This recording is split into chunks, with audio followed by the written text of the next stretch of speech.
আসসালামু আলাইকুম, welcome back to my new channel. আপনারা সবাই কেমন আছেন? আশা করি ভালো আছেন। আমিও আলহামদুলিল্লাহ ভালো আছি। আমি আজকে আপনাদের মাঝে একটা নতুন অন্য রকমের রান্না নিয়ে এসেছি। আমি আজকে দেখাবো কিভাবে সহজে তাড়াতাড়ি রমজান মাসে আমরা ছোলা বুট রান্না করব। আমরা তো সবাই রমজান মাসে ছোলা বুটটা খাই, কিন্তু অনেকের সময় থাকে না, যার জন্য তাড়াহুড়ো করতে হয়। তাই অল্প সময়ের মধ্যে কীভাবে রান্নাটা করতে হয় আমি আজকে দেখিয়ে দেব। প্রথমেই আমি সামান্য কিছু মশলা কষিয়ে নিলাম, এর মধ্যে দিয়ে দিলাম ছোলা বুট, এভাবে কষিয়ে নেব। মশলার ভিতরে দিয়েছি পেঁয়াজ বাটা, রসুন বাটা, কাঁচামরিচ বাটা, আর দিয়ে দিয়েছি সামান্য জিরার গুঁড়ি। আপনারা চাইলে আদা বাটাও দিতে পারেন, আমি সম্পূর্ণটা বাটা মশলা দিয়ে করেছি। আপনারা চাইলে গুঁড়াও ব্যবহার করতে পারেন। এভাবে দিয়ে খুব ভালো করে কষিয়ে নিব। যতক্ষণ পর্যন্ত কষানো না হবে ততক্ষণ পর্যন্ত নেড়েচেড়ে নিতে হবে। এরপরে পরিমাণ মতো পানি দিয়ে দেবেন। খুব সহজে কিভাবে তাড়াতাড়ি রান্না করতে হয় সেটা আপনারা দেখলেই বুঝতে পারবেন।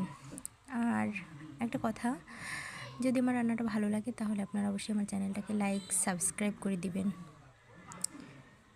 দেখতেই পাচ্ছেন পানি দিয়ে দিলাম। এরপরে একটু সুগন্ধির জন্য আমি কিছু ধনেপাতা এখন পানির ভিতরে দিয়ে দিয়েছি।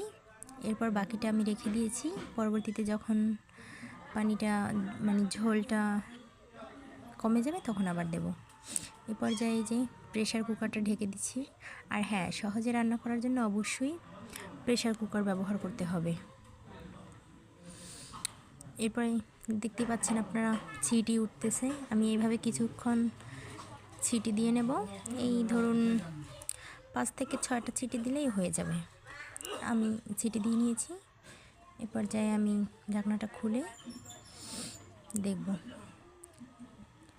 দেখুন আমার রান্নাটা, এই যে পানিটাও কমে আসছে আর সেদ্ধ হয়ে গেছে অলরেডি। এভাবে রান্না করে দেখবেন, খুব ভালো লাগে। এ পর্যায়ে আমি ধনেপাতাটা দিয়ে দিলাম। এই পাতাটা দিলে হয় কি, একটু বাসটা ফ্লেভারটা থাকে, আর ওটা ভিতরে মিশে যায় যেটা আগে দিয়েছি। আর এটা দিলে ফ্লেভারটা একটু তাজা তাজা ফ্লেভারটা একটু আসে। এ পর্যায়ে আমি ঢাকনাটা উঠিয়েই ভালোভাবে নেড়েচেড়ে পানিটা টানিয়ে নেব। ঝোলটা টেনে গেছে প্রায়, দেখতে পাচ্ছেন রান্নাটা হয়ে আসছে। আমার রান্নাটা ভালো লাগলে অবশ্যই লাইক সাবস্ক্রাইব করবেন। ধন্যবাদ।